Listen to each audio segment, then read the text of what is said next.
पण सुशिक्षित पिढी एवढं शिक्षण चांगलं चालत असताना डिग्री असताना सुद्धा डिप्रेशन मध्ये चाललेत। तर मी सर्व माझ्या तरुण बांधवांना सांगू इच्छिल की डिप्रेशन मध्ये जाऊ नका, तुम्ही केलेल्या कामामध्ये सातत्य ठेवा।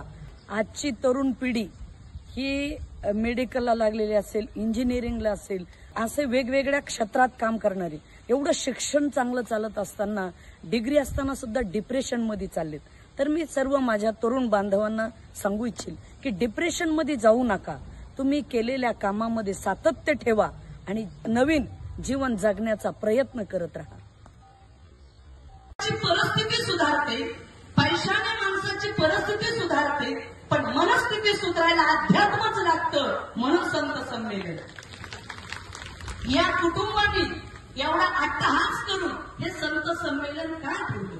आपल्या अध्यात्माच्या विचारावर, या संस्कारावर आणि या संस्कृतीवर मानव जीवन हे अवलंबून आहे।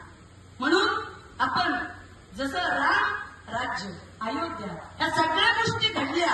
आता अयोध्येमध्ये मी स्वतः साहेब 4 दिवस मोदीजींच्या प्रोटोकॉलमध्ये आम्हालाही आमंत्रण होतं, 4 दिवस अयोध्येमध्ये होते। 80-90 वर्षाचे आम्ही साधू पाहिले।